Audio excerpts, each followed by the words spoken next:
It's 6:01. Oh, we got a full crowd here.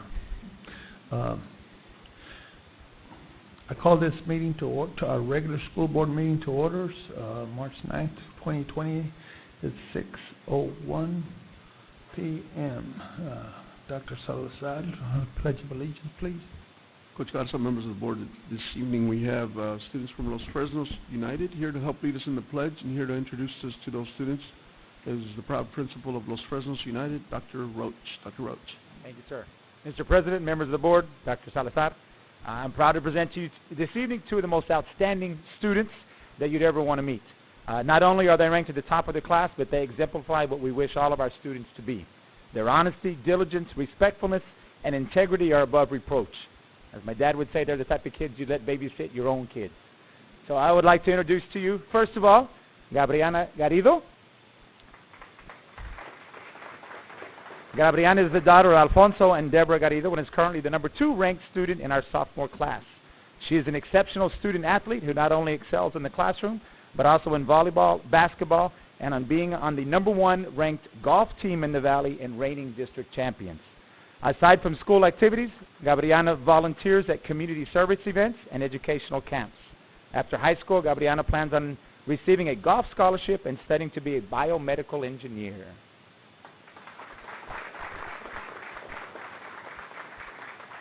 Next, we have Mr. Aron Molina. Aron is the proud son of Manuel Molina and Beatriz Vasquez, and is currently the top-ranked student in our sophomore class. Aron's family is originally from Mexico, and he hopes to be the first member of the Molina family to attend college and receive a degree in higher education. Aron uses his gifts in math and science to compete in UIL number sense, mathematics, calculator applications, and science. He is also a member of HOSA and RGB LEAD. Aron volunteers at the local food bank and at his church, where he has served as an altar server for the past 7 years. After high school, Aron would like to be a teacher so that he can have a positive influence on the lives of young people.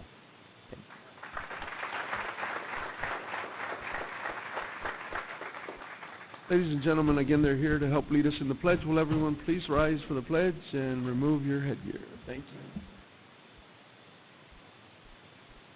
Allegiance to the flag of the United States of America and to the republic for which it stands, one nation, under God, indivisible, with liberty and justice for all. Honor the Texas flag. I pledge allegiance to the Texas, one state, under God, one and indivisible. Please remain standing for a moment of silence.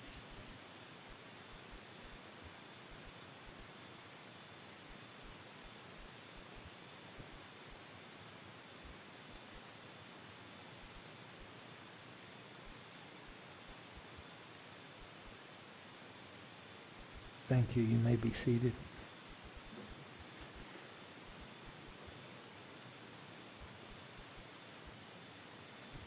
Will the parents of these students please stand and be recognized?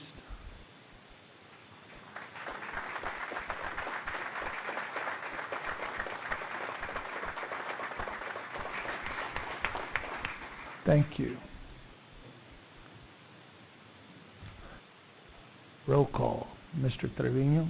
Yes, sir, Mr. Chair. Mr. Leonel Garza. Present. Mrs. Sandra Garcia. I'm here. Mr. Ruben Trevino. Mr. Martin Castillo. Not with us tonight. Mr. Ray Farias. Present. Mr. Jesus Amaya. Present. Ms. Leticia Quintero. Present. Dr. Gonzalo Salazar. Present. Ms. Elizabeth Neely. Present. Thank you. Item 5, public hearing. 2018-2019 Texas Academic Performance Report. Dr. Salazar. Mr. Garza, members of the board, at this time I invite Mr. Ben Estrada to the lectern to take us through the TAPR, the Texas Academic Performance Report, as part of a public hearing.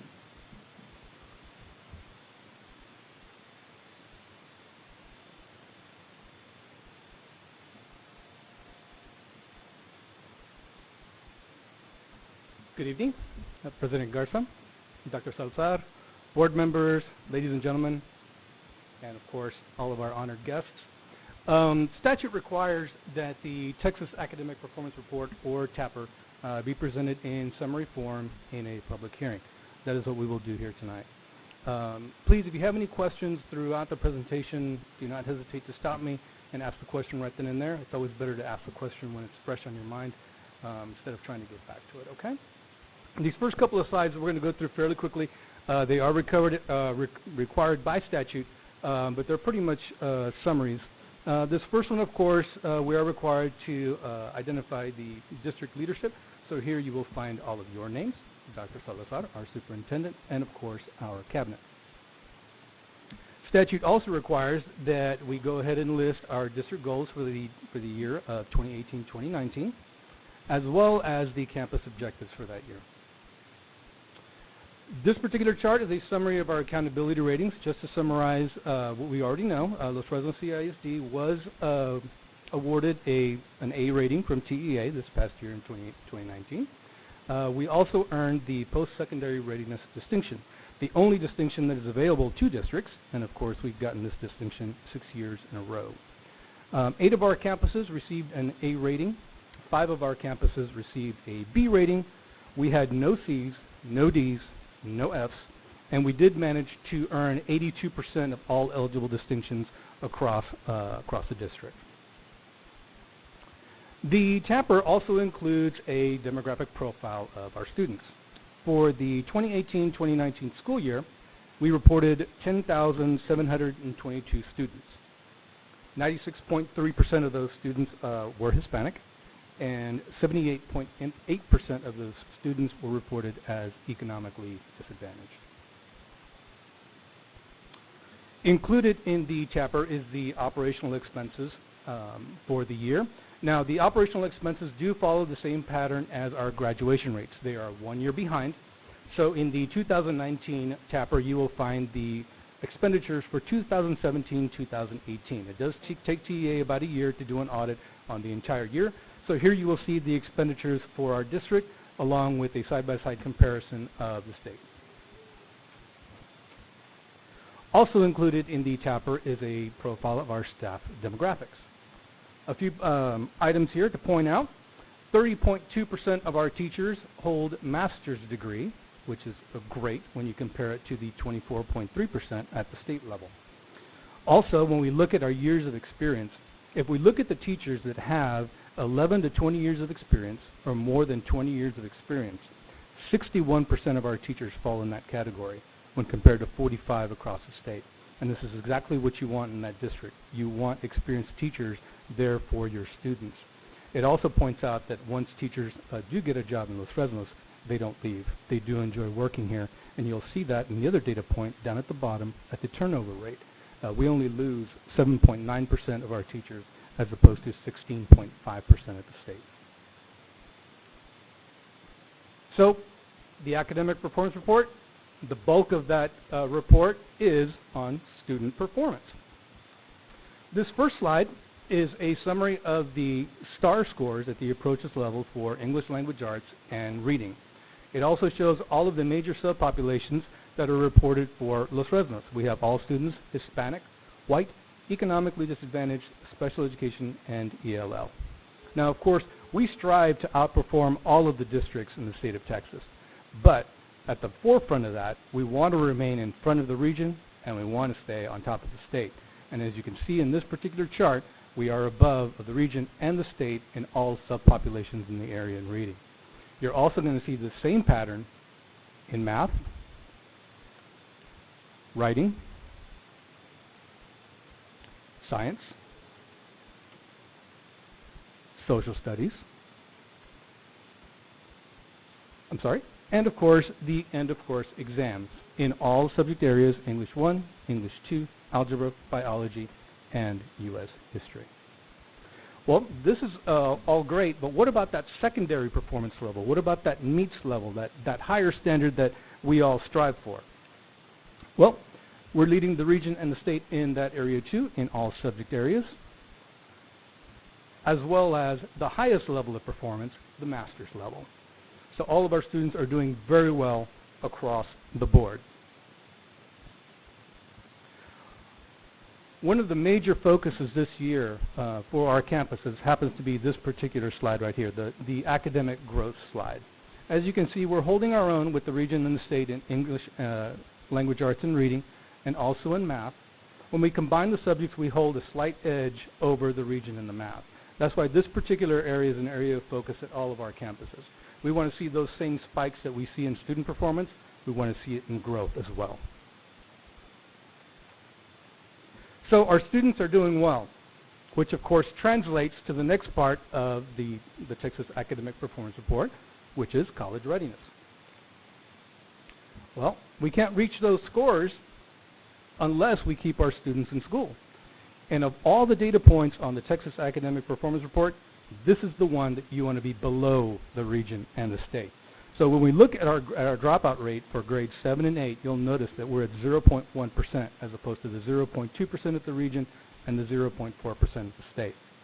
When we look at the grades from 9 through 12, again, our 1% is lower than the 1.7 at the region and the 1.9 at the state level. So we're doing a real good job of keeping our kids here in Los Fresnos. Well, but keeping them here means we've got to get them to graduate. Well, as you can see, we do just that.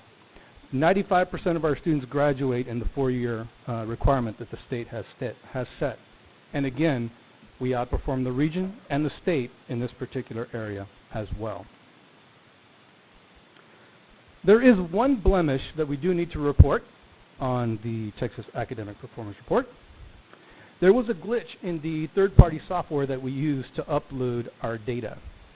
Because of that glitch, the recommended high school program and the distinguished academic program data was not reported correctly. It wasn't uploaded correctly. So when you look at our report, it's going to show that only 2.2% of our students graduated with a recommended high school degree or the distinguished academic program degree. That's not the case. The pink column on the left-hand side shows the true number that should have been reported. Now, we've already talked to our company, and they have assured us that the glitch has been fixed, but we went ahead and set up a few safety measures to make sure that this particular data error isn't repeated. One thing I do want to stress, that this particular blemish did not affect the rating of the district. As I mentioned, we are in A rating. It also did not affect the high school. They too were also an A-rated high school. Most importantly, it did not affect our students. When we submit our transcripts to the college of their choice, it does show that they graduated with a recommended high school program degree or a distinguished academic program degree. Again, this is one data point, but again, as long as our students were okay when they went off to college, that's the most important thing on that particular area. This particular slide, I don't think needs any explanation or going over, because we are the AP district in the state. But again, just to kind of rehash for the class of 2018, they did outperform the region and the state in all areas with the exception of math, so we're working on that. But when you do combine all of the subject areas, we are well above the state at 61.7% as opposed to the 50.7%. And finally, once our students do graduate and enroll in an institute of higher education, how do they do? 66.2% of our students do manage to complete 1 year at the college that they enrolled without having to enroll in developmental educational courses. So this basically shows that our students are well prepared in their secondary institutional education. This concludes my portion of the TAPER report. If you have any questions, I'll be happy to field them now. Questions?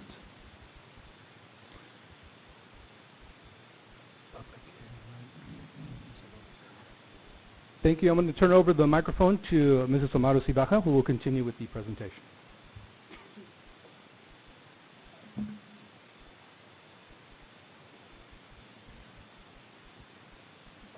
Thank you, Mr. Estrada.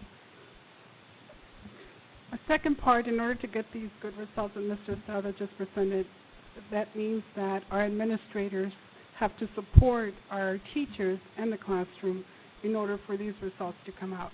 So my part is not a joyous report, I would say, but it's what happens in our classrooms in order to, once again, to support our teachers. Now, TAPER requires that we also present two parts. In my part, is the number of incidents and the types of incidents at each campus. And part 2 is saying, what interventions are we providing for our students who have incident reports or who have been disciplined? So starting off with, the first part I'm going to go over are the incident reports. What type of incident reports have we had at our campuses? So the first one I'm going over is a violation student conduct. This is one of the most common infractions that happens at our campuses. This might be from maybe at a dress code or not following classroom rules, so they were sent to the office. So here is all of our elementary campuses. As we can see, there's been some increases in some elementary, and also has to do with the tolerance of some administrators. It might be that some administrators might just say, okay, I'm going to give you a warning, and there might be 2 warnings, and there might be an administrator who says, it's only going to be 1 warning, and I'm going to have to write a referral. So that might be some of the discrepancies there that you see. In total, we had an increase at the elementary level from 59 from the previous year, 17-18 to 18-19 to 72. Here's our secondary violation student conduct. We've seen some changes here as we see Los Fresnos High School and LFU. You see an increase there. This year, because of the change in our PEAMS and location, LFHS and LFU are reported as one campus. So that would be the slight increase there, because now prior year is 1, now it's 2. A total of an increase of 26 as all middle schools. Now in secondary, that's where we have, in our middle school especially, that's where we have our students who are risk takers. They're trying to see sometimes how far they can take, and they're a little bit more challenging. So this is secondary. A felony of controlled substance, a violation of 36. This is when it's considered a felony, and this is when we have to cooperate with our police department, our district police department. Our administrators have to work alongside them. We've had some increases. But what we've seen here this past year is the vaping. We've seen an increase in vaping and THC, and that's where you see the increase there. We'll talk about some of the interventions that we're doing in the second part at every campus or at the district level. So the difference between a 36 and the next one, which is a 4, it's a possession of a controlled substance. In this case, it's not considered a felony. It might be less than, if it's a controlled substance, less than 4 ounces, so it's a minimal amount that is not considered a felony.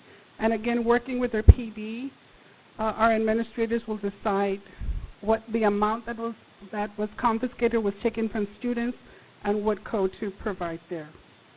This is when they sell, they possess, or they give a controlled substance to others.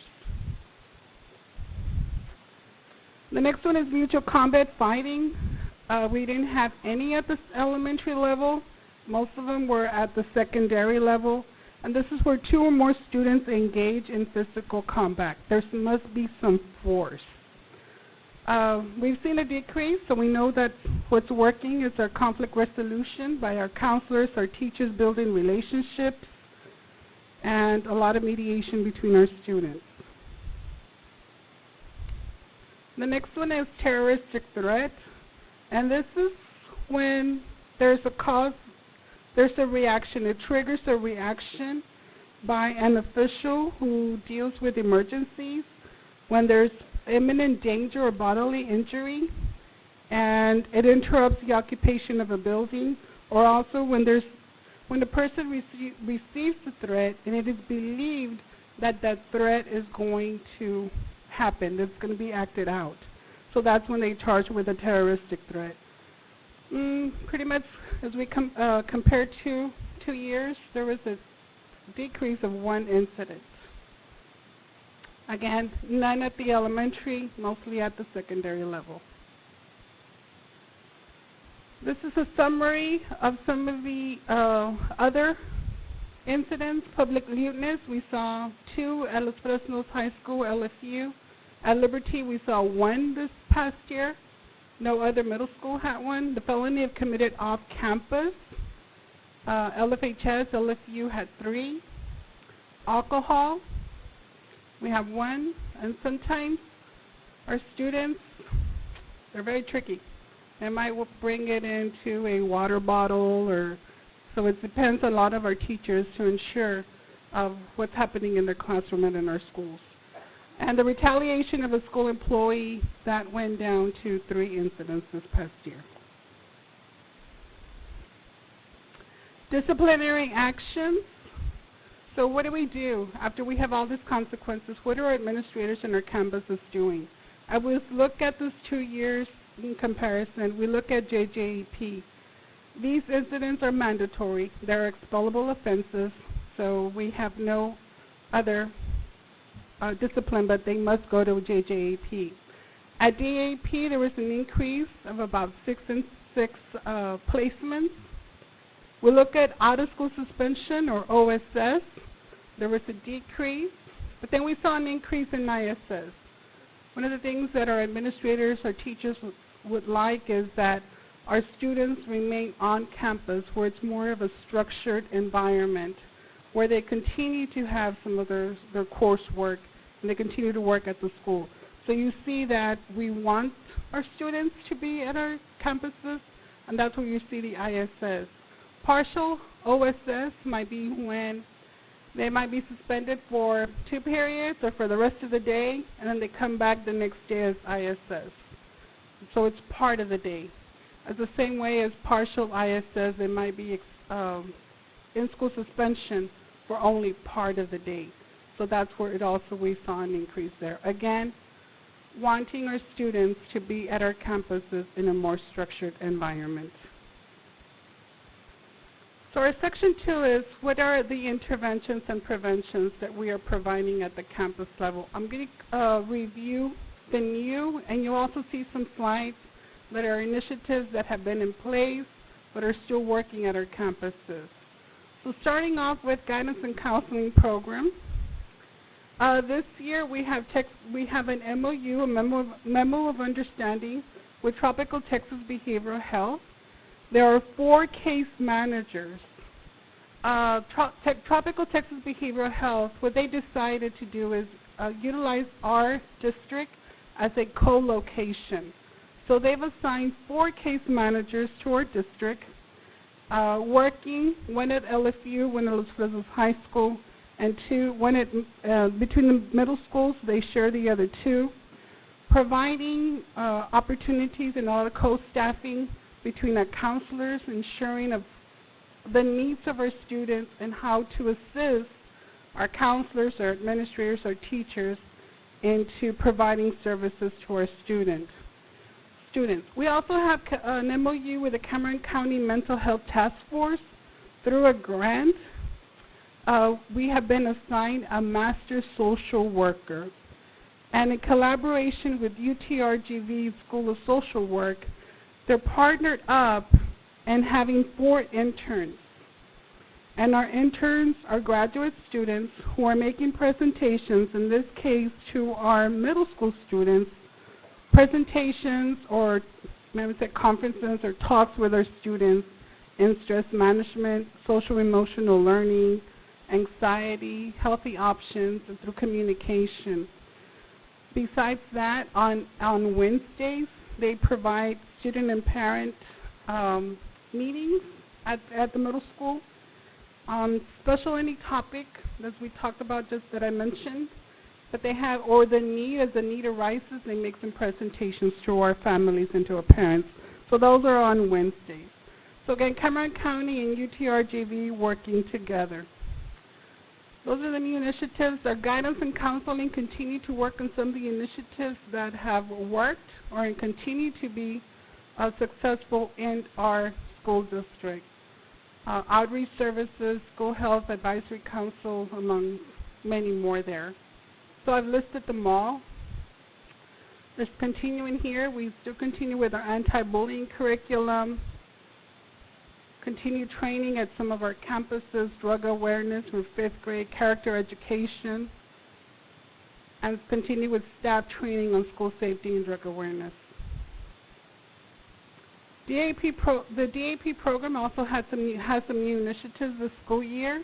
The first one is when a student is starting DAP and they're starting the intake procedure, if we notice that it's a referral due to a substance abuse, we provide a agency list, a list of agencies where our students and our parents and our families, many times our families says, I don't know what else to do, I don't know where to seek help. So we provide a list of agencies that they can seek assistance. We also have student presentations, substance abuse and its effects. We've had our local PD, the MOUs that are previously mentioned. They also offer their services to come in and have presentations at DAP. We've had some parent presentations hosted by parent educators. We have a parent educator who's been assigned part of her days at DAP. She ensures that she brings parents in and has at least monthly presentations and there at DAP. We are working on an MOU with the Mesquite Treatment Center, who's offering free of charge services. They will come into DAP and offer services at DAP, and this is mostly on substance abuse. Another thing we're trying is our CT presentation program of studies. We know that some of our students at DAP, and most of our students, they want to work with hands-on. They're active. They want to do something that keeps them moving and keeps them engaged. So we've offered presentations, not all presentations. I know we've offered opportunities. I've seen some of our students already registered in electrician class, and they like the electrician. They like the trade courses, because that's the type of, they want hands-on. And they've been successful. We have one right now or two that are in the electrician class, and together with TSC, he goes to TSC, comes over and takes a class here at on a new site. So they're being successful. That's what they want to do, is more hands-on and more of a trade. So those are opportunities we have there. This is just a sample, a picture of one of the nights that we had at DAP, and these are our parents engaged, seeking help, and also our PD department making some presentations.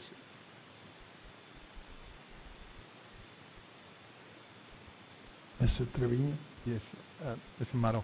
So with that DAP program, are the social workers in that referral, are they involved, those social workers that we now have on campus, will they be involved in these type of referrals as far as substance abuse, those type of things? Together with the MOU and Mesquite Treatment Center, and also with our parent educator, we have a parent educator there that looks for resources for them.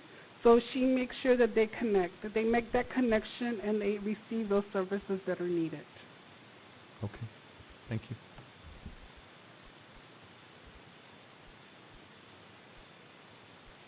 Our Los Fresnos Police Department, I just highlighted some of the new initiatives: school safety, crisis presentations, the collaboration between behavior coordinators and our LFC-ISD police, amongst all the others that they continue to be part of.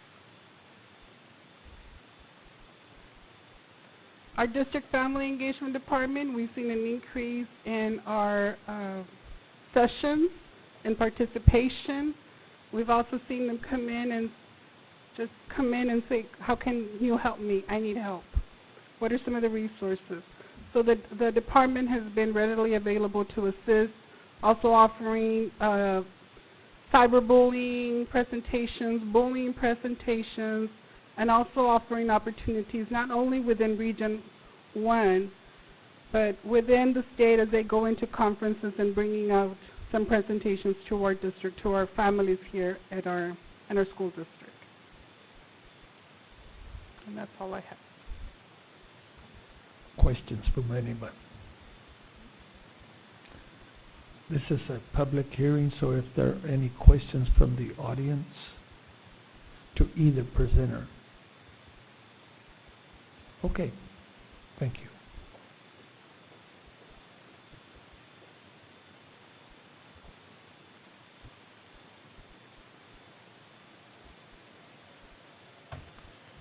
We're going to move on to item 6, district recognitions. Dr. Salazar. Mr. Garza, members of the board, as you have seen, schools are microcosms of society, and our students are excelling in the classroom. They are not immune from the things that threaten their well-being, and from time to time they make mistakes. But by partnering with parents, we all take pride in educating the whole child, and our kids bounce back and do very, very well. Each month we set time aside to recognize the achievements of our students in the classroom and on the field. And this evening I am pleased to introduce our athletic director, Mr. Patrick Brown, here to introduce us to some outstanding student athletes. Mr. President, school board members, Dr. Salazar, before I get started introducing some of our exceptional coaches and athletes and some of their history-making seasons, I'd like to give a couple of quick updates. Our boys soccer team is playing for a district championship tomorrow night, which I cannot find the last time we won a district championship in soccer. And our girls also, if they win and they get a couple breaks, they're going to be district champions. Our powerlifting team is sending 23 young ladies, a history-making achievement to Waco next week for powerlifting. Our basketball and softball, our baseball and softball teams went 4-1 this last weekend, and one of the most amazing moments from this last weekend that I'll remember, and as an AD, is watching our our Sweet 16 basketball team showing up to our baseball game versus the #1 team in the state of Texas, and supporting them and cheering them on. That was really an amazing moment. There's a lot of great things going on here, and looking at that data, at my ex-school, that was a weekly summation of what happened, so don't feel bad about that. I won't say what school, but my last school, Sam Houston. With that being said, I'd like to introduce a young lady that I'm very proud to say I hired, who's doing an amazing job, Coach Valdez.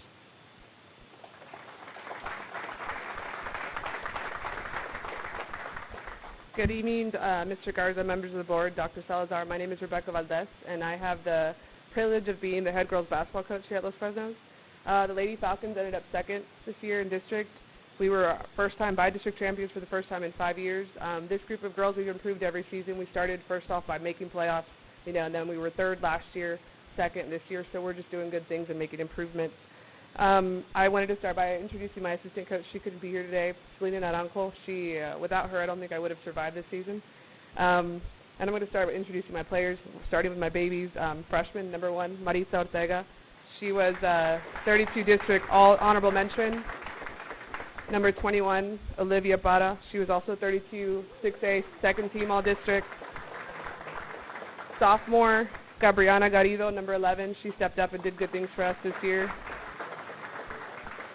Number 24, Lee Sarai Jones, number 32 6A. She was selected first team all district. My junior, number 15, Victoria Hernandez. She was 32 6A district honorable mention. Number 3, Kali Garcia. She couldn't be here today. She tore her ACL this season. She's in rehab. Number 2, Clarissa Esquivel. She was our 32 6A first team all district. Number 10, Gio Godoy. She was also a 32 6A district honorable mention.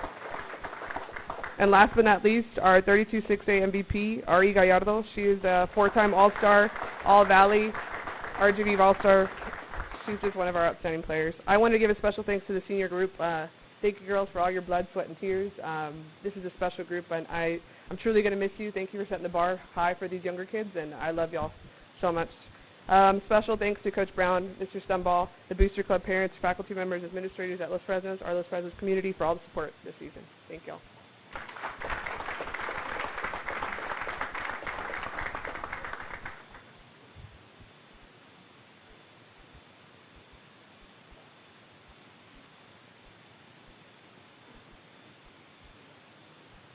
Will the parents of these students please stand and be recognized?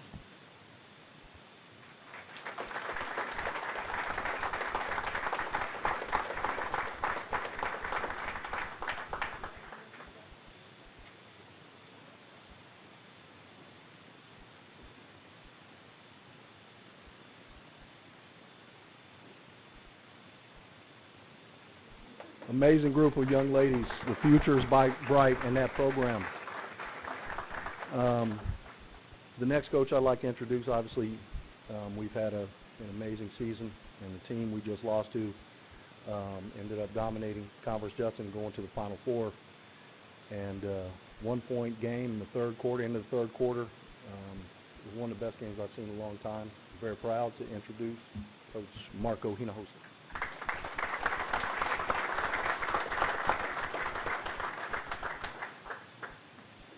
Good evening, Mr. Garza, members of the board, Dr. Salazar. Last year on February 22nd, 2019, Alice, Texas, we sat in a locker room disappointed once again. We had once again failed to get over that second round hump. On that night, I told the kids that we would be back. I had told the kids that we would once again be district champs, that we would once again win by district, and that we would finally get over that second round hump. From that day forward, we started talking about hashtag DF6, Drive for 6, hashtag PIM, Play in March, and hashtag RT, Regional Tournament. We believed, and we made a shirt, and Tony's wearing it right there. It says, "We believe," and we believe since that day that we can do it. Let me just tell you what these guys had to go through to get to this point. Month of April, open gyms Monday through Thursday. Month of May, open gym Mondays and Wednesdays, and spring leagues in Mercedes, Texas, Tuesdays and Thursdays. Month of May, we had a weekend tournament in Edinburgh, which they won. Month of June, open weight room Monday through Thursday, and open gyms Monday through Thursday for 3 weeks. Also 3 days a week they attended summer leagues in Harlingen after open gyms. Month of June, we also had a weekend tournament in Harlingen, which they also won. Month of July, open weight room Monday through Thursday, and open gym Monday through Thursday for 3 weeks. List goes on and on. Month of July, we also had a weekend tournament in Edinburgh, which they won once again. Month of August, we finally gave them some time off to get refreshed when school starts. What this team did was no mistake. Not at all. They were ready for the challenge that they had presented to themselves. This year, this group won a school record 33 wins in the boys' side.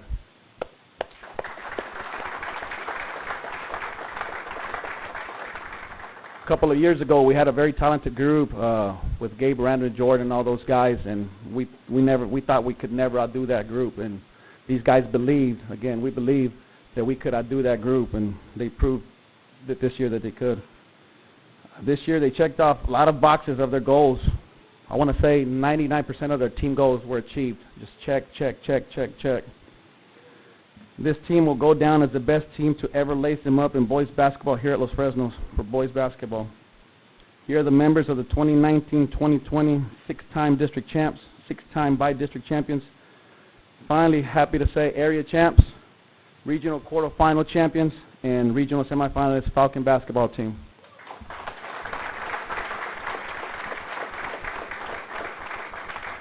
At this time, we don't have accolades yet.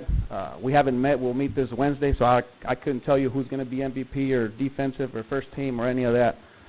That'll be this Wednesday. They're waiting for the last team stand-in, which was us, to meet, and I mean, I'm all right with that. Freshman, future's going to be bright with this young kid, Jerry Martinez.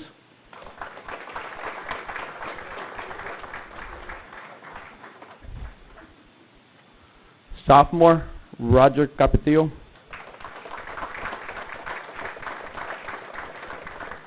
Junior, Alex Moreno. Junior, Carlos Hernandez. Junior, Dayton Noriega. Senior, Angel Vega. Senior, Tony Aldrigueri. Senior, Luis Gonzalez. Senior, Ricky Altamirano. And last but not least, Elian Gonzalez.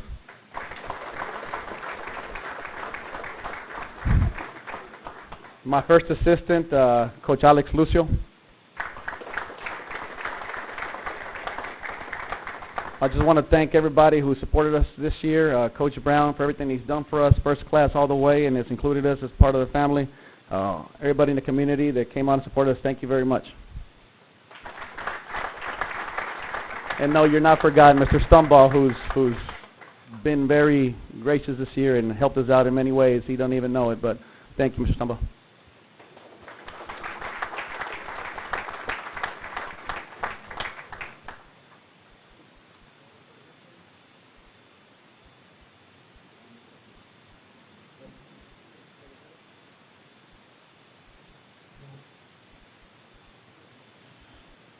Will the parents of these student athletes please stand and be recognized?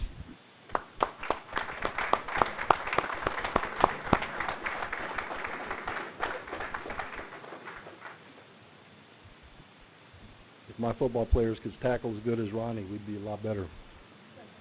Good job. You okay, Jerry? Okay, let me make sure. Good job, guys.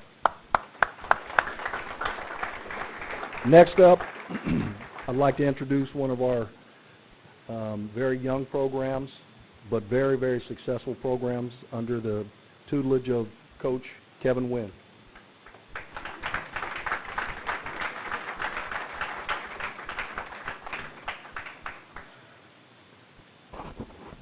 Good evening, Mr. Garza, members of the board, and Dr. Salazar. First off, I'd like to thank Coach Brown, Mr. Stumball, for all the support they've given me all year. Then I'd like to introduce my team and what they've been able to accomplish this year. For those that don't know, wrestling's been around. This is our 4th year in, and this is also our 2nd district title.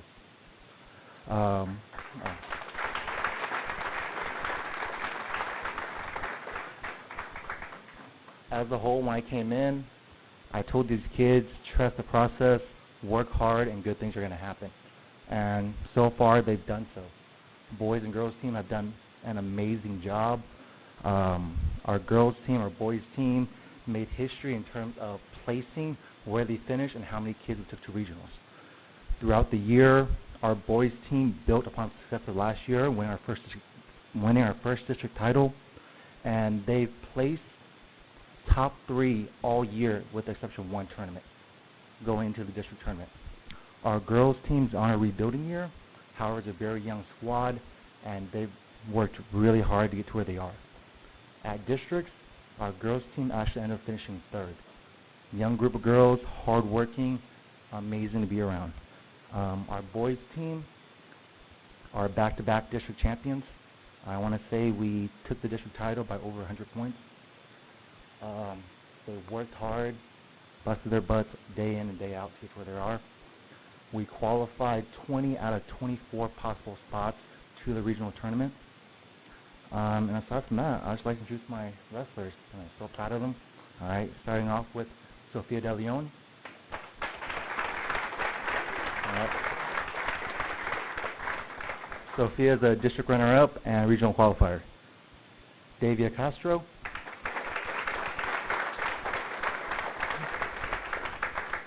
Fourth place finish and regional qualifier. Next up, Paola Castillo.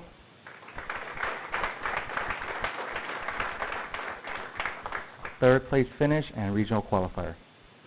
Next I have Yere Moreno.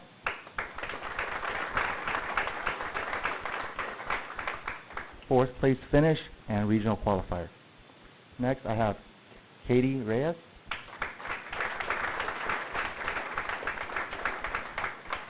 Third place finish and regional qualifier. Then I have Karen Waters.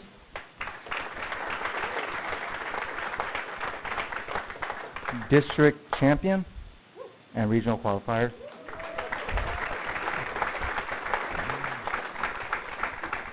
All region and state alternate.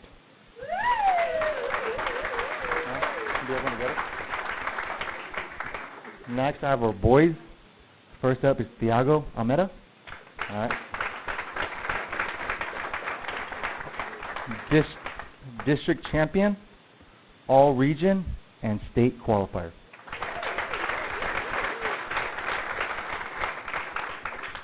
Hunter Thompson.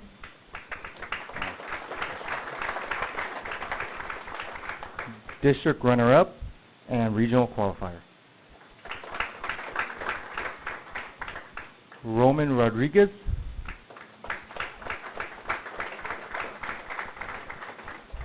Two-time district champion, two-time all-region, and two-time state alternate.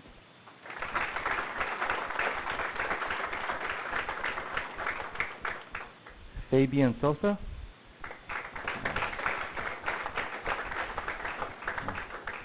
District champ, all region, and state alternate.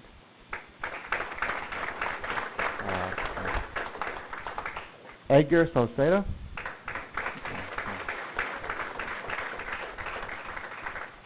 Third place finish and regional qualifier. Kevin Ponce, district runner-up, regional qualifier. Daniel Cadengo, third place finish, regional qualifier.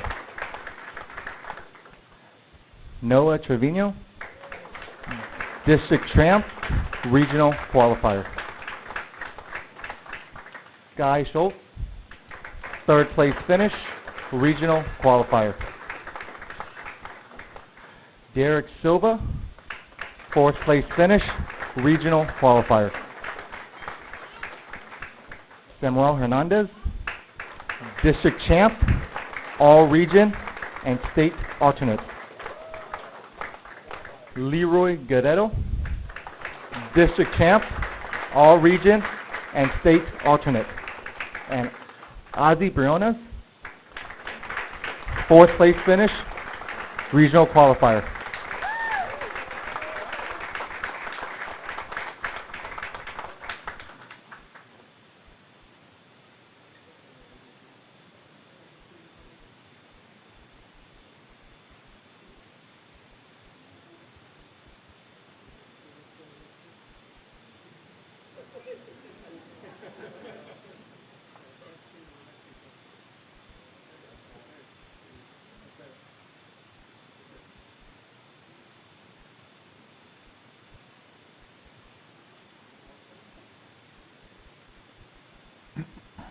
Will the parents of these student athletes please stand and be recognized?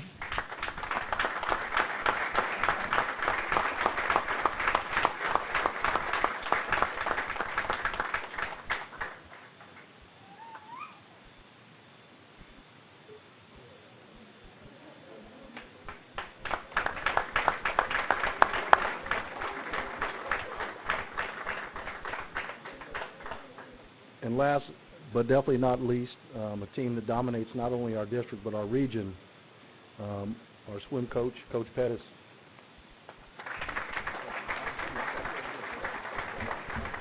Mr. Garza, members of the board, and Dr. Salazar, it is an honor for me to be here and represent these young gentlemen and ladies who take pride in them being student athletes. Our swimming program had another great year. Both our boys and our girls defended their district titles. Our girls defended their regional titles, and our girls added a water polo regional title. I believe, first of all, I want to give credit to my Lord and Savior Jesus Christ for giving me guidance. I want to thank my wife for her support and putting up with me.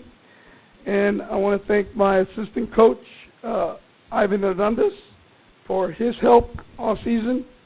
Our diving coach, Stephanie Irving Esquivel, is working on her master's degree, being an example to our students. So she's in class right now. I believe it takes a village to prepare these students to be successful and accomplish the goal.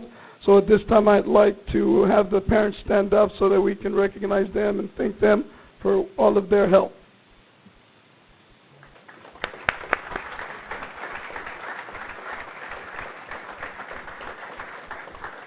Thank you. Thank you. I'd also like to thank our academic administration and our athletic administration for all of their support. I am proud to be part of the Falcon family. We're going to start off by introducing our boys, starting off with Israel Gomez, second team All-District Regional Qualifier. Diego Moreno, individual medley swimmer, regional qualifier, and soccer player.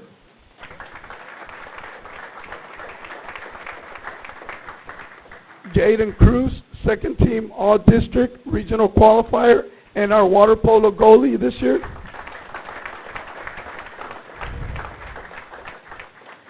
Tranqui Salazar, second team All-District IMer, long distance swimmer, regional qualifier, one of our top water polo players. Luis Izaguirre, one of our top water polo players. He's already scored a couple of goals this year.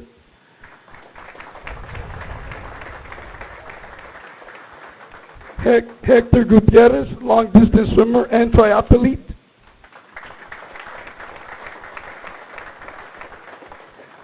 Tyler Espinosa, one of our freestyle sprinters, regional qualifier, senior, we're going to miss him.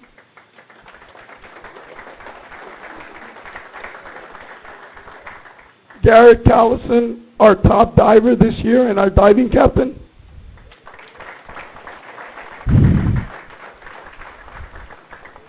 Julio Serna, A and B honor roll, breaststroke swimmer, regional qualifier. Efrain Mascorro, A and B honor roll, second team all-district individual medley and butterfly, regional qualifier, one of our top water polo players.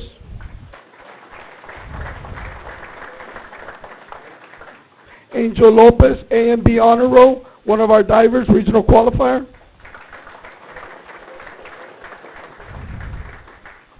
Dominic Hernandez, one of our top breaststrokers, regional qualifier.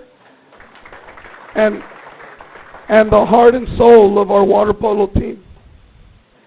Ethan Maciel, one of our divers and also one of our water polo players, A honor roll.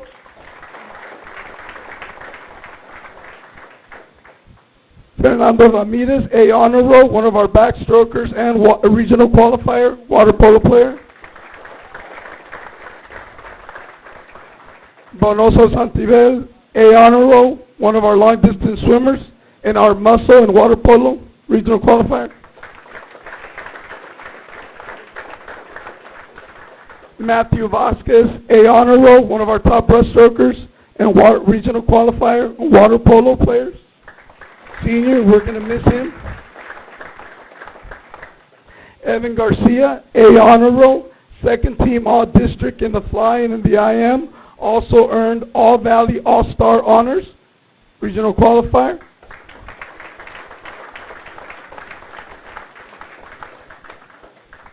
Senior Tony Martinez, A honor roll, top 10 in his class, AP scholar, National Hispanic Scholar, and our swimming team captain, and water polo.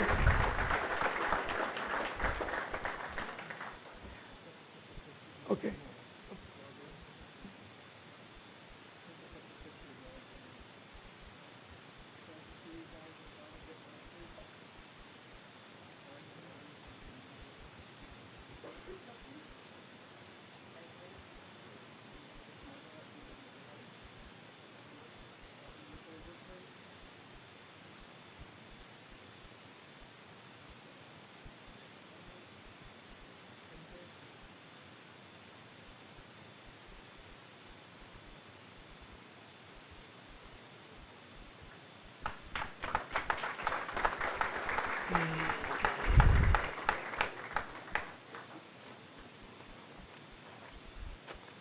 We're now going to introduce our Lady Falcon swimming and diving and water polo team. Marilyn Blanco, one of our butterflies and regional qualifier.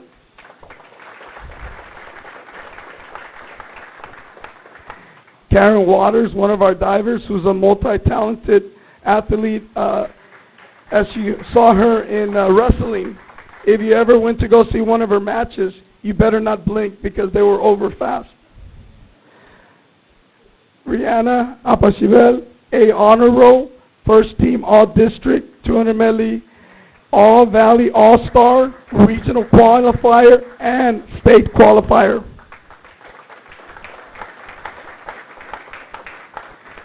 Kalia Sainz, honorable mention in the 100 butterfly, also regional qualifier, and a member of the track team. Alyssa Chavez, AB honor roll, one of our long distance swimmers and has also been in volleyball. Ana Paola, A and B honor roll, first team all-district diver, who broke our diving school record this year and is the first ever girl diver to qualify for state.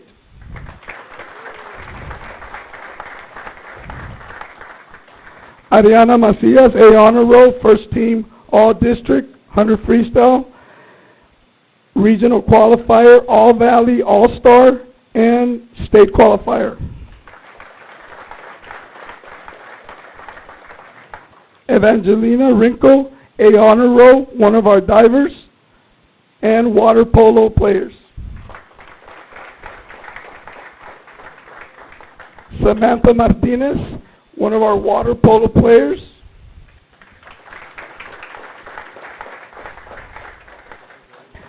Desiree Gutierrez, A honor roll, one of our sprinters, regional qualifier, and water polo player. Jocelyn Blanco, A honor roll, most valuable player of our water polo regional championship, regional qualifier.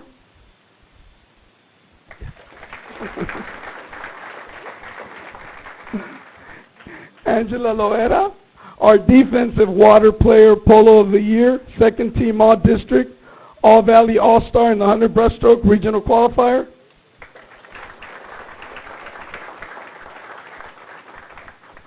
Jimena Trevino, A honor roll, first team all district, all-star valley, all valley all-star, and offensive water polo player of the year.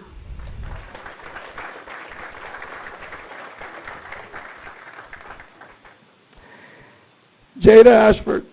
I need a couple of more hours to introduce her, but I'll make it short. Jada's a freshman.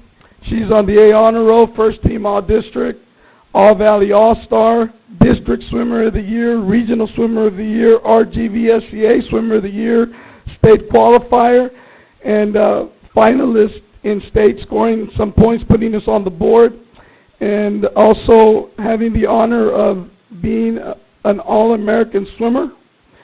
And I also think we can call her Jada, the record breaker Ashford, because she broke many records all season long.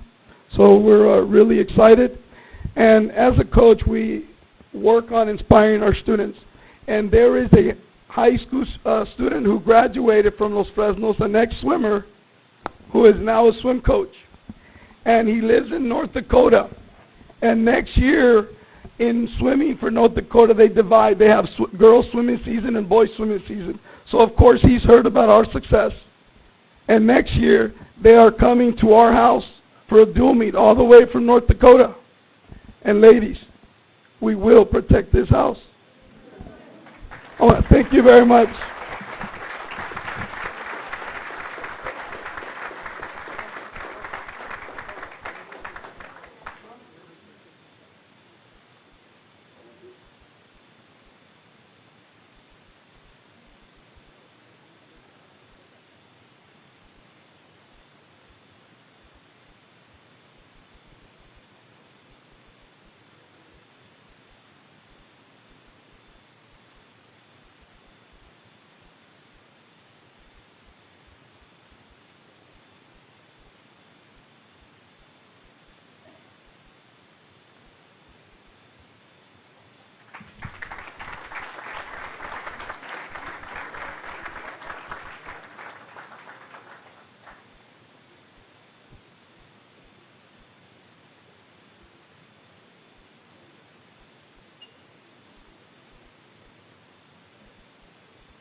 Mr. Garza, members of the board, we continue with career and technical education. At this time, I'd like to invite Mr. Ronnie Rodriguez, Director of CTE, over to the lectern. Mr. Garza, members of the board, Dr. Salazar, thank you so much for recognizing our students, both athletes and these next group that were coming up. Great things are going on in the CTE world, adding a lot of programs. Thanks to you, and we thank you for your support. Here today, we're recognizing our BPA, Business Professionals of America, and their sponsor, Ms. Alicia Lucio.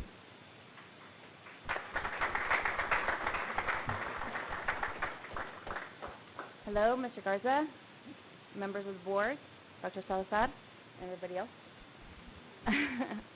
Today I had the proud day to discuss the first year of BPA with them.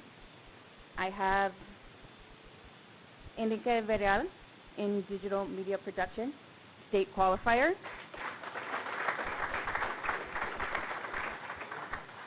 Humberto Villarreal, service administrator using Microsoft, state qualifier.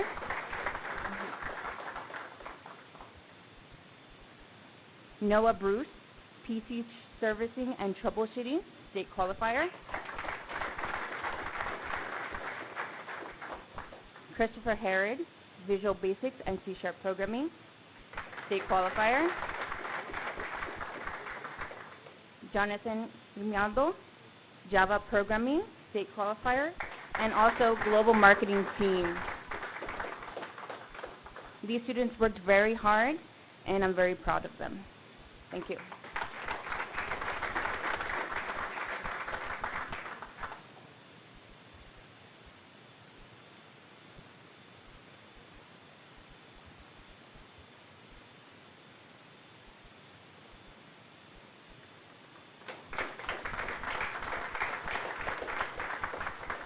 Will the parents of these students please stand and be recognized?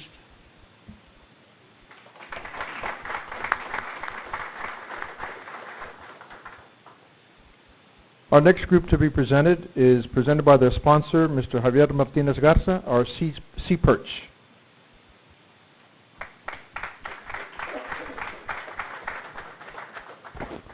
Buenas tardes, Mr. Garza, members of the board, Dr. Salazar. For the fourth year in a row, the engineering club at Los Fresnos High School has qualified to the international Sea Perch competition. This year is going to be in Washington, D.C. again. Once again, the students are very excited. I want to thank the administration, Mr. Stomba, Mr. Rodriguez, and all of you for providing the support. I would like to share a little story that happened to us as we were getting ready. About 2 weeks before the competition, we were at the pool Friday afternoon. It was getting dark. I'm sure the students remember that day. And the robot refused to pick up items from the bottom of the pool. It was very trying. It was frustrating. You should have seen the long faces of the students as they were not giving up, but really disappointed in the results that we're getting. This was about 2 weeks before the competition. But they did not give up. They made adjustments, and the things changed at the end of that practice.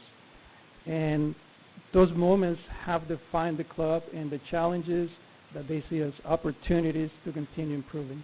I'm very proud to introduce to you the engineering club president who signed up for the Navy. He's going to be a nuclear technician, Josh Loera. Club vice president, junior, Daniela Martinez, a future software engineer.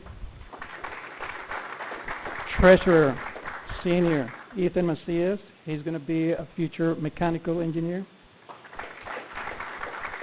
Junior, Isabella Martinez, plans to be an aerospace engineer. And junior, Nathan Damis, who's going to be a mechanical engineer in the future.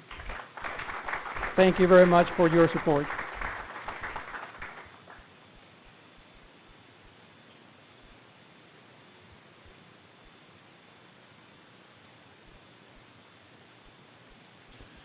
Will the parents of these students please stand and be recognized?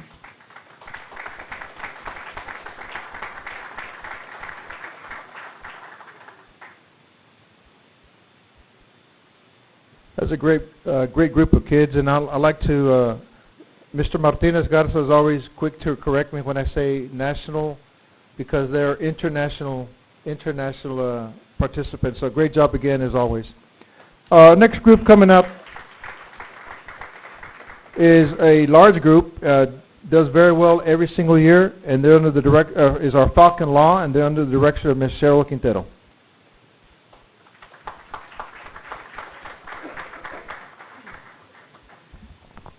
Good evening, Mr. Garza, members of the board, Dr. Salazar, parents, and family members. Los Fresnos High School Law Enforcement Program focuses on character development and career education for students interested in law enforcement career. Students receive first-hand experience on what it takes to work in the criminal justice field. Our Los Fresnos High School Law Enforcement Team, Falcon Law, traveled to Santa Maria High School Friday and Saturday, January 17th and 18th, and competed with the Texas Public Association Service competition. 24 students competed in 21 overall events and placed in 13 events, in which 19 students will advance to state.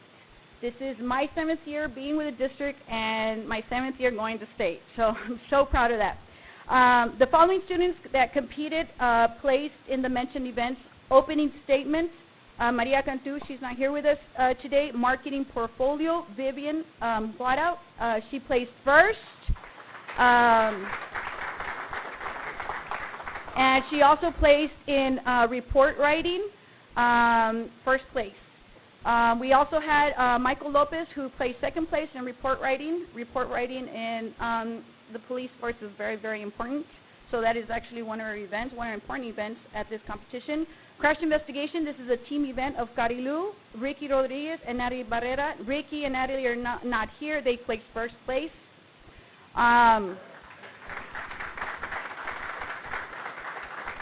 Thank you. 911 call taking, as a dispatcher, Melanie Saldana, she placed first place as well.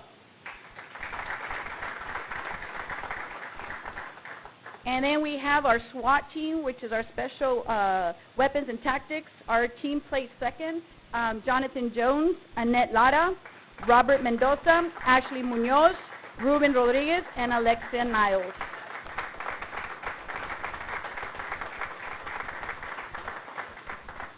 We also have an event under disturbance call.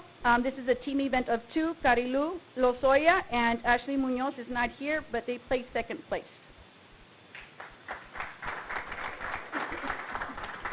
We move on with foot pursuit.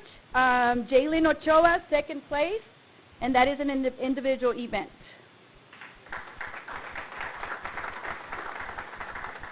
We move on to traffic stop. Maribel Guajardo, and she placed third.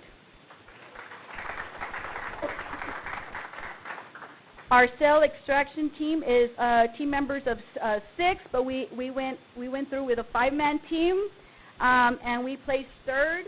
Charles Bush, Annette Lara, Ruben Rodriguez, Ricky Rodriguez, and Hector Salcedo.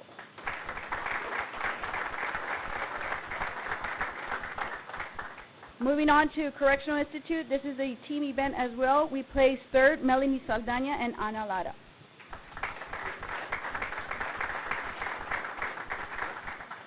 And firefighter agility, Stephanie Erasuris.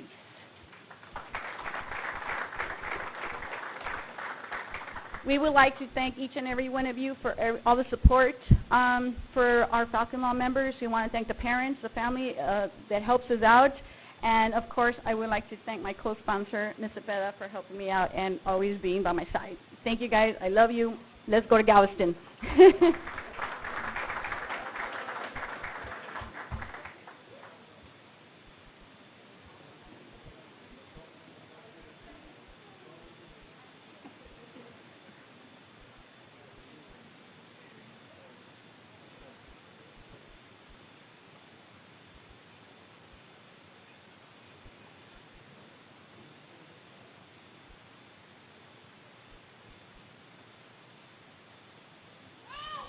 Will the parents of these students please stand and be recognized?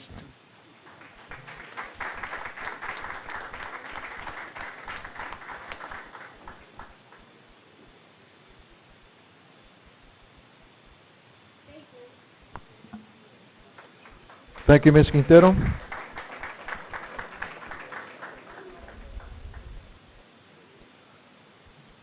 Our next group is the DECA chapters, one from LFU and one from LFHS. To talk about the DECA chapter from LFU is their sponsor, Mr. Carlos Bruce.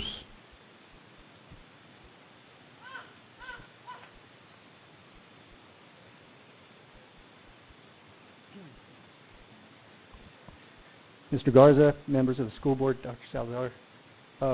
I'd like to recognize and congratulate these LFU DECA students who competed against Region 1 schools back in February, advancing to state competition in Fort Worth, Texas. Events they competed in consisted of a combination between testing and role play competition in the categories of marketing, hospitality and tourism, human resource management, accounting, finance, and sports and entertainment marketing. This is the first time that most of these students, this is the second time, that most of these students have qualified for state, which is a nice accomplishment. We're looking forward to watching them do even greater things in DECA for years to come and hopefully advance in national competition during their junior and senior year. Fantastic job, guys. So, we have 2 today, but there was 11 altogether. Our first one is Rihanna Apacible and Andrea Iturbe. The rest of them are Ava Barrera, Crystal Caballero, Joseph Castro, Samantha Gaznares, Sebastian Kishore, Kyle Laundrie, Omar Mendiola, Eileen Villanueva, and Zoe Wagner. Good job, guys.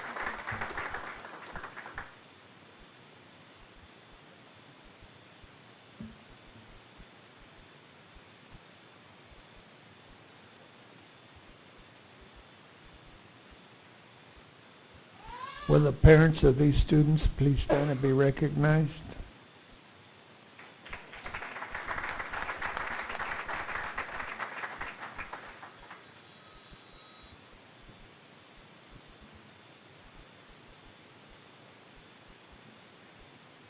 And our last group for the evening is the DECA chapter from Los Fresnos High School, and to present her students is their sponsor, Ms. Mindy Quiroz.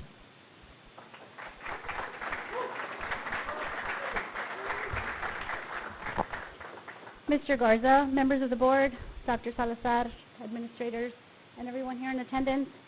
I'm so happy to see everybody here today. I am Ms. Mindy Quiroz, the high school DECA advisor. First off, I want to start off by saying I'm very grateful and pleased to have this opportunity to serve this group at the high school as their DECA advisor. This is my 3rd year, and this is we've been very productive this year. Given that we are not classroom-based, these students have to meet with me after school in the morning. During their lunches, they've come in also, they bring their lunch, and we have sort of lunch meetings there. So it's a little bit harder for us to get a lot of things done, but they still strive towards that, and we've gotten to accomplish a lot of things. This year, our chapter was recognized for District 1 2019 November DECA Chapter of the Month, Promotional Campaign Achievement Award, Community Service Campaign Award, and Thrive Level in DECA's 2019-20 chapter campaigns. This year, we started off with 66 members at just the high school alone. We competed at the district competition, and we took 49 members there in McAllen, Texas. From those 49, we had 40 members advance to state, which was way beyond my expectations. They did an excellent job.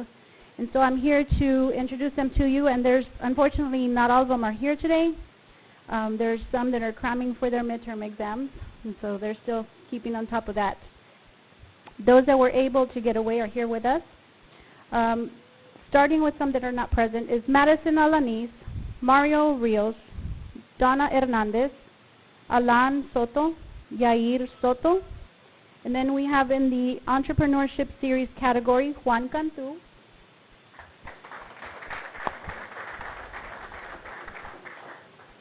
Sarah Ortiz. Then we have in the Principles of Business, Lelani Rodriguez, not here, Osvaldo Perales, Benjamin Degollado, In Principles of Hospitality and Tourism, we have Katia Mendoza. And not here, Christian Rodriguez, Stella Stamba, Ishka Trevino. In the Competition of Hospitality Services Team Decision is Victoria Kuhn.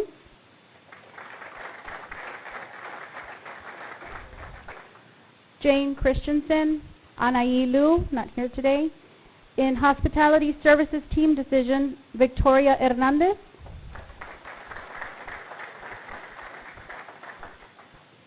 In a three-team trio of Hospitality and Tourism Operations Research, we had Mallory Marquez, Micah Marquez, and Alondra Perales, who are not here. In the Innovation Plan, we had Tony Espinosa and his partner, Wilfredo Luton, who's not here today. Then we have Principles of Business Management and Administration, Javier Cortez. Personal Financial Literacy, Darren Mora. Quick Server Restaurant Management Series, Samuel Vera. Not here with us is Oscar Fierro, Selena Villa. And in the Marketing Management Team Decision Making, Grecia Cano.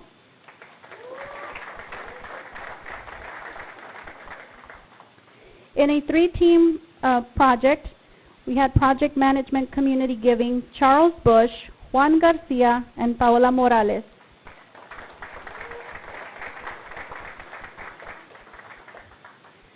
Competing at the state level is very intense, and our main goal is to make it to international competition, which is very tough to attain.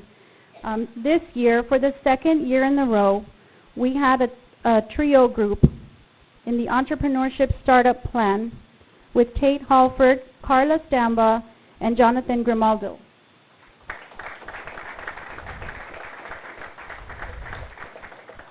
They received the title of semifinalists, so I think the third year is going to be a charm.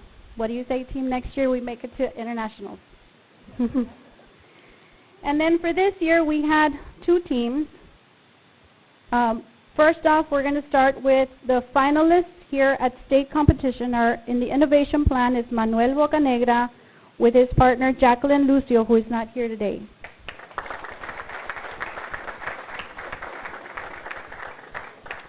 And last but not least, in the Startup Business Plan, we had Andres Tomas and Nicolas Valencia.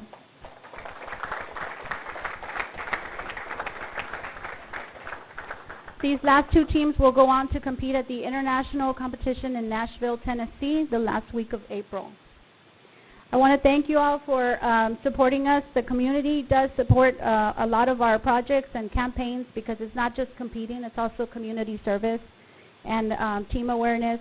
And so the kids work hard and they really, really deserve all the accomplishments that they are being recognized for.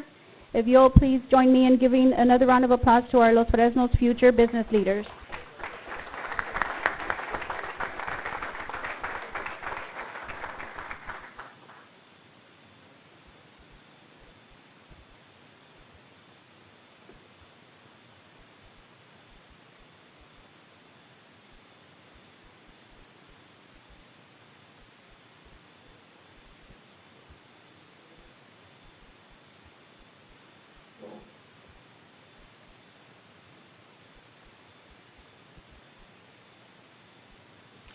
Will the parents of these students please stand and be recognized?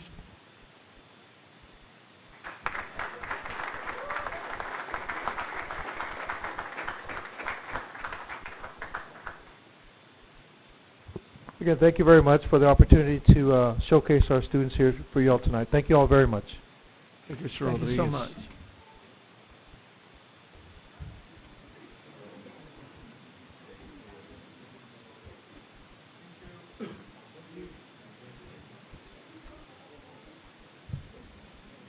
That was quite a presentation. We got some great students here.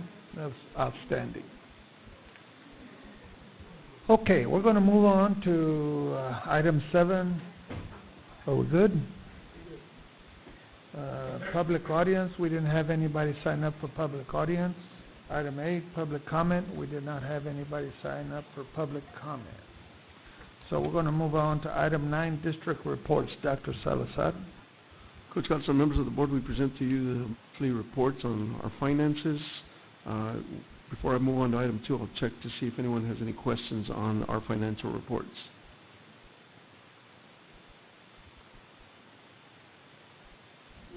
If there are no questions, then I'll tell you that item 2 is formerly known as PBMAS. It is now known as the Results Driven Accountability. This is a desk audit that the state of Texas TA conducts a state audit of our different programs through which we serve special populations. And at this time, I'd ask if any of you have any questions regarding the information on item 2.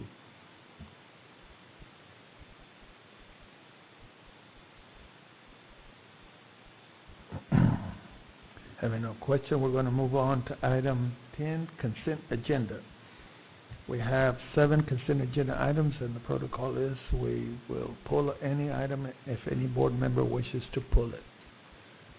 Does any board member wish to pull any of the 7 agenda items? If not, I'll entertain a motion to approve the consent agenda items as presented. Is there a motion? Mr. Trevino? Mr. Garza, I'd like for the board to approve the consent agenda as written on today's agenda. We have a motion on the floor. Is there a second? Mr. Farias, we have a motion and a second. All those in favor of the motion, please indicate by raising your hand, please. Motion passes unanimous 6-0. We're going to move on to action items on Roman numeral 11.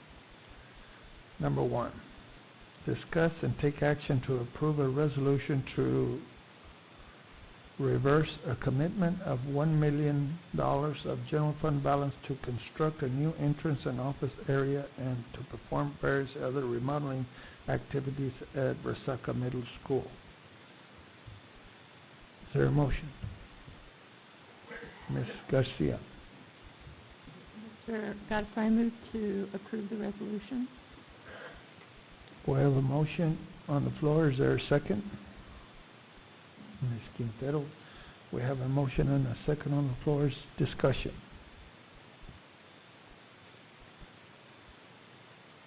Having no discussion, all those in favor of the motion indicate by raising your hand, please. Motion passes unanimous. Number 2, discuss and take action to approve budget amendment number 7 for fiscal year 2020. Is there a motion? Ms. Garcia. Mr. Garza, I move to approve the budget amendment number 7 for the fiscal year 2020. We have a motion on the floor. Is there a second? Ms. Quintero. We have a motion and a second. Discussion. Having no discussion, all those in favor of the motion indicate by raising your hand, please. Motion passes unanimous 6-0. Item 3, discuss and take action to award agreements contracts for the CPS number 19-20-37 E-rate services for funding year 2020 to SmartCom Telephone for WAN Transport and to Insight Communications for internal connection. Is there a motion? Mr. Trevino. Yes, Mr. Chair, I move that the board award agreements contracts for CSP number 19-20-37 E-rate services for funding year 2020 to SmartCom Telephone for WAN Transport and to Insight Communications for internal connections. We have a motion. Is there a second? Mr. Farias, we have a motion and a second. Discussion. Having no discussion, all those in favor of the motion indicate by raising your hand, please. Motion passes unanimous 6-0. Item 4.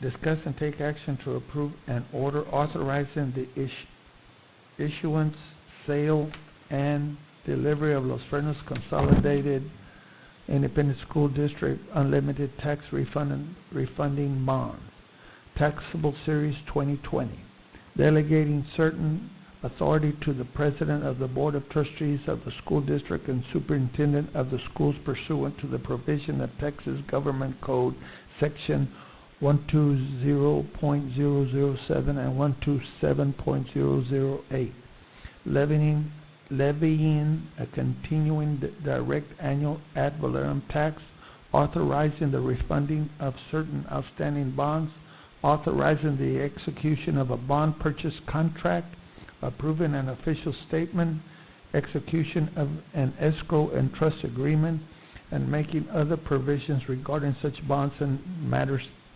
incident thereto. At this time, I will entertain a motion. Mr. Amaya. Mr. Chairman, this is a little bit complicated, so in an effort to get a little bit more clarification, I want to move that we approve an order authorizing the issuance, sale, and delivery of Los Fresnos Consolidated Independent School District Unlimited Tax Refunding Bond, Taxable Series 2020, delegating certain authority to the President of the Board of Trustees of the School District and Superintendent of Schools pursuant to the provisions of Texas Government Code Sections 1207.007 and 1207.008, levying a continuing direct annual ad valorem tax, authorizing the refunding of certain outstanding bonds, authorizing the execution of a bond purchase contract, approving an official statement, execution of an escrow and trust agreement, and making other provisions regarding such bonds and matters incident thereto. We have a motion on the floor. Is there a second? Mr. Trevino. We have a motion and a second. Discussion. Mr. Amaya. Mr. Chairman, I've read the backup. I'm still, as an old coach, I think I'm still a little confused, so we could get just a little bit more clarification if that's possible. Yes, thank you.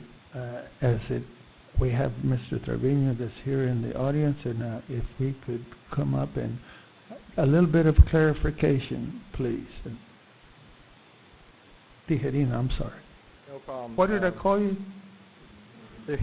I was close. It was a T. Okay. Close, absolutely. Board President Garza, members of the board, Dr. Salazar, and staff. For the record, Robert Tijerina with Tijerina, Galvan, and Lawrence, and we are the school district's financial advisors.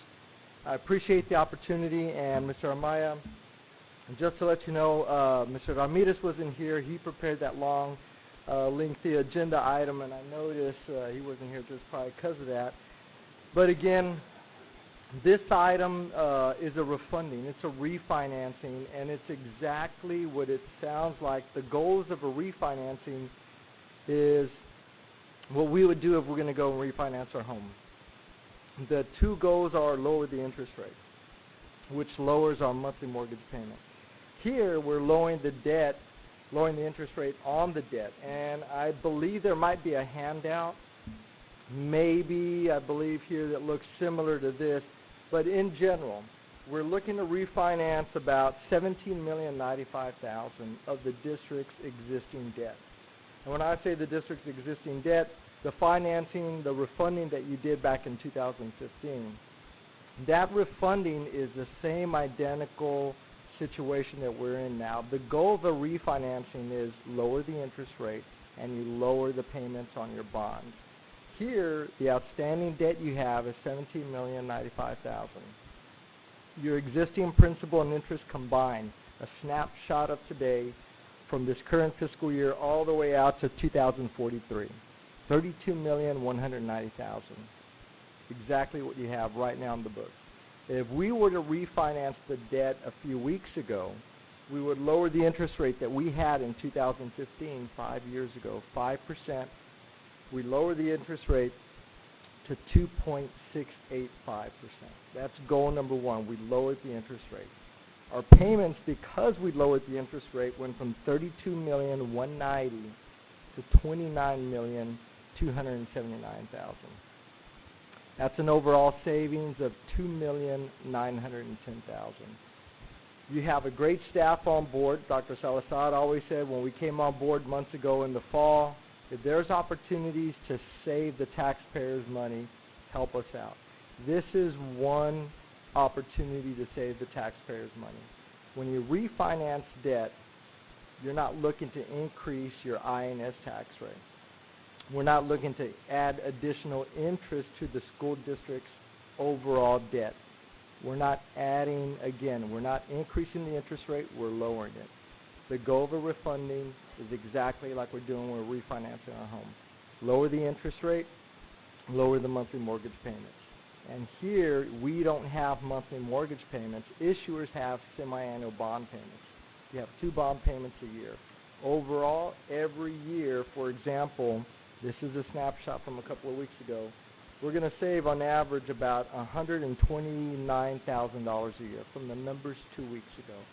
That's a little over half a cent a year, that $128,000, what that equals to in the form of a tax rate. The rates that we received last week from a pricing, rates have dropped about half a basis point. So when I say half a basis point, the interest rate, if we would have sold these bonds a few weeks ago, was 2.685. If we would have sold this debt last week, we would have gone from 2.685 to 2.25%. It isn't because of us. It's the pandemic scare that's out there worldwide now. It has no economic numbers. It isn't anything to do with unemployment. It has nothing to do with housing, no retail sales. It's strictly the pandemic that's causing the market to go south. It's causing, I think, Mr. Young and I were talking earlier this evening, the price of oil. Who would have ever thought that? Now it's at $30-some a barrel, from $50, $60 a barrel earlier this year, even last year. This just started about 3 weeks ago, 3.5 weeks ago. My partner right now is at a school board meeting at San Marcos CISD. The same language, different numbers, $23 million they're considering a refinance. The goal is lower the interest rate, lower your annual payments. Tomorrow I have a board meeting at United ISD. Same agenda language, different numbers. Refinance $118 million. Lower the interest rate, lower the annual bond payments. And again, rates have dropped since we gave these numbers to Salazar and staff.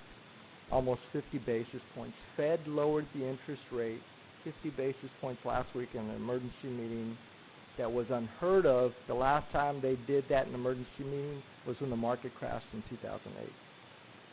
Last week they said they were going to lower interest rates again on March the 18th, 50 basis points. Today, now they're saying it's probably going to be 3/4 of a basis point that they're going to cut. So if this item is approved, we hope to price the bonds on March the 14th. If they lower interest rates again next week on March the 18th, that potentially impacts the savings. How does it impact the savings? The interest rates go lower. If the interest rates go lower, that means you borrow at a lower interest rate, which makes your payments even lower than what was presented to staff a few weeks ago. So just those difference in 2 weeks of almost 50 basis point difference, your numbers as of Thursday increased. Your savings went from $2.9 million to $3.7 million, almost $900,000, just on 50 basis points. Yes, sir. Thank you. I think we've got it. I'm sorry, I get long-winded. I apologize, Mr. Garza. Yes, sir. I get And I excited about apologize to you for calling you anything except Mr. Tejerina. No, I know sir. your name is Mr. Tejerina. I'm all flustered up here, okay? So I Don't worry. apologize. No problem, sir. Anybody have any questions? Mr. Amaya? I think it's something that, thank you, sir. I think it's great of what we're doing, and it's something that I think it will help us a whole lot. And if anybody has ever refinanced their mortgage or their home, I'm close. I'm 100 years old. Okay, so back then we were paying, believe it or not, an interest rate on the house that I live in. It was 18.5 interest rate.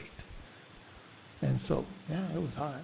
So when we refinanced it, there's a lot of savings. So I know exactly what you're talking about when you refinance your mortgage and all that. So, anybody have any other discussion on this? Okay, we have a motion and a second on the floor. All those in favor, indicate by raising your hand, please. Motion passes unanimous. That's a good thing of what we're doing here. Thank you. Item 5, discuss and take action to approve the superintendent's personnel recommendations for the following positions for the 2020-21 school year. Registered nurses. At this time, I'd like to entertain a motion, please. Ms. Quintero? Mr. Garza, I motion to approve and discuss and take action to approve the superintendent's personnel recommendations for the following positions for the 2020-2021 school year. A, registered nurses. We have a motion on the floor. Is there a second? Excuse me. Mr. Trevino, motion and second. Discussion. Having no discussion, all those in favor indicate by raising your hand, please. Motion passes unanimous. Is anybody here? Any nurse? Yes? No? Mr. Young? No nurse? Okay. Okay. We're good. We do not need to go to closed session, and so we are at announcements. Mr. Garza, members of the board, this Thursday, March 12th at 5:30 p.m. we will hold a special called board meeting at Rancho Verde Elementary. And at 6 p.m. following that board meeting, there is a facility needs presentation during the PTA meeting at Rancho Verde. Performances by Mariachi and Folklorico. We invite everyone to join us. Those are all the announcements we have. Okay, we're adjourned. Thank you.